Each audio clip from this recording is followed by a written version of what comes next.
Bonjour à tous. Aujourd'hui, on va parler de la vraie vie du responsable sécurité. Oubliez un peu les manuels, les procédures parfaites sur le papier. On va plonger ensemble au cœur du terrain, là où les choses se passent vraiment. On va décortiquer ces défis invisibles, ceux dont personne ne parle, mais qui font tout le sel et toute la difficulté de ce métier. Cette image de l'iceberg, elle résume tout en fait. La partie visible, c'est ce qu'on apprend à l'école. Les normes, la technique, c'est la base. Mais le vrai boulot, le plus gros, le plus complexe, il est sous la surface. C'est là qu'on trouve la pression des délais, la résistance des équipes, la fatigue qui s'accumule, et c'est là que le véritable enjeu commence. Allez, on met la tête sous l'eau et on explore ensemble ces fameux défis cachés. C'est parti pour la première section. Ah, le grand classique. C'est le combat de tous les jours pour un responsable sécurité. D'un côté, l'urgence, la production, les délais à tenir. De l'autre, la sécurité. La pression est énorme, et la première réaction, souvent, c'est de vouloir dire non, d'arrêter les choses nettes. Mais en réalité, c'est une impasse. La clé, c'est de changer complètement son fusil d'épaule. Il ne faut plus être celui qui bloque, mais celui qui traduit. Notre rôle, ce n'est pas de dire non, c'est d'expliquer le risque, de le rendre compréhensible en termes de conséquences concrètes pour le projet. On passe d'une posture d'interdiction à une posture de clarification. Et ça change tout. En fait, il faut toujours arriver avec une solution. Ne jamais pointer un problème sans proposer une alternative. Et surtout, il faut rendre le risque tangible. Une chute, ce n'est pas juste un accident. C'est potentiellement des semaines, voire des mois de retard sur le chantier. C'est l'image de l'entreprise qui en prend un sacré coup. Et ça, c'est un langage que tout le monde comprend. Et puis, il y a cette fameuse phrase, celle qu'on a tous entendue un jour ou l'autre. T'inquiète, ça fait 10 ans que je fais comme ça, je gère. Alors comment on fait face à cette résistance de l'expérience? C'est souvent l'un des plus grands murs auxquels on se heurte. Eh bien, il existe une petite stratégie qui marche plutôt bien, en 3 temps. D'abord, on crée le contact. On parle leur langage. On montre qu'on comprend leur réalité. Ensuite, et c'est crucial, on les implique. Au lieu d'imposer un ordre, on leur demande comment on pourrait faire pour que ce soit plus sûr. Et enfin, le levier le plus puissant, c'est d'humaniser le risque. On leur rappelle que s'il leur arrive quelque chose, c'est leur famille qui va en payer le prix. Et croyez-moi, cet argument-là, il fait mouche à chaque fois. Il y a un autre danger, beaucoup plus silencieux, plus personnel, c'est la fatigue. Les journées à rallonge, la charge mentale constante. Le risque, c'est qu'à la fin, le danger, ce soit nous.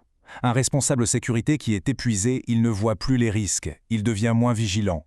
Le repos, ce n'est pas un luxe, c'est une obligation professionnelle. Tous ces défis, au fond, nous placent face à un choix.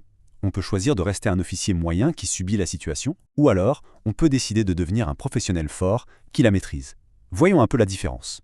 Le changement de posture, c'est vraiment le cœur du sujet. L'officier moyen, il subit la pression, il donne des ordres et il a peur qu'on lui reproche des choses. Le professionnel fort, c'est tout l'inverse. Il ne subit pas, il gère le risque. Il ne donne pas d'ordre, il implique son équipe. Il ne cherche pas l'autorité, il crée des systèmes. Et il n'a pas peur du reproche, parce qu'il documente tout. C'est une transformation totale de l'approche du métier. D'accord, mais comment on fait concrètement pour passer de moyen à fort? La réponse tient dans un outil extrêmement puissant qu'on va aborder dans cette section, le bouclier documentaire. Voici l'équation qui définit ce métier. D'un côté, une responsabilité totale s'il y a un pépin. De l'autre, une autorité quasi nulle sur le terrain. C'est un paradoxe terrible. Comment on le résout? Il n'y a qu'une seule réponse, la trace écrite. C'est elle, votre seule et unique protection. C'est elle qui construit votre influence. L'idée, c'est que ce n'est pas votre charisme ou votre voix qui porte, qui vont vous protéger. Non, c'est le système que vous mettez en place. Un système rigoureux, avec des emails, des registres, des permis de travail bien remplis. C'est ça, votre véritable autorité. Et ce bouclier, il repose sur 4 piliers solides. 1. Le quotidien. On prend des photos, on rédige des rapports d'inspection. 2. La communication. Chaque risque signalé fait l'objet d'un mail. 3. La formation. On fait signer les fiches de présence des causeries sécurité pour prouver que l'info a été donnée. Et 4. L'organisation. On a des modèles de documents prêts à l'emploi et des jours fixes dans la semaine pour s'occuper de la paperasse, pour que rien ne passe à la trappe. Bien sûr, on ne peut pas tout voir, tout surveiller, tout documenter. Ce serait une folie, on finirait par s'épuiser. Le piège, c'est de vouloir tout couvrir. La vraie intelligence du métier, c'est de savoir prioriser, de se concentrer sur ce qui est vraiment critique. Et le critique, en général, ce sont ces trois-là. Les poids lourds du risque, le levage, le travail à chaud et bien évidemment le travail en hauteur. On peut dire que 80% des efforts doivent se porter sur ces 3 points. C'est là que se trouvent les dangers les plus graves. Bon, on a vu les défis, on a vu les outils, mais au final, pourquoi fait-on tout ça? Quel est le but? Cette dernière section nous éclaire sur la véritable nature du succès dans ce métier. Voici la règle d'or, la ligne à ne jamais franchir. Quand la sécurité la plus élémentaire est menacée, il n'y a pas de compromis possible, pas de discussion, on arrête tout. Il faut toujours se souvenir d'une chose, un travail, ça se retrouve. Une vie ou une réputation, ça ne se retrouve jamais. C'est peut-être le conseil le plus important et le plus difficile à accepter. Ce métier est ingrat. Il ne faut pas attendre de reconnaissance. Il n'y aura pas de cérémonie, pas de félicitations pour tous les accidents qui ne sont pas arrivés grâce à votre travail. La reconnaissance est ailleurs. La voilà, la vraie récompense. Elle est invisible, elle est silencieuse. Ce sont toutes les personnes qui rentrent chez elles entières le soir.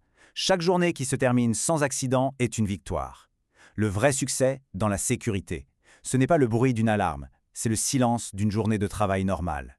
En conclusion, il faut voir ce métier comme un marathon. Le but n'est pas seulement de survivre à la pression du quotidien, mais de s'en servir pour apprendre, pour s'adapter, pour devenir plus fort. Alors oui, le message final est simple. Ne vous contentez pas de survivre, évoluez.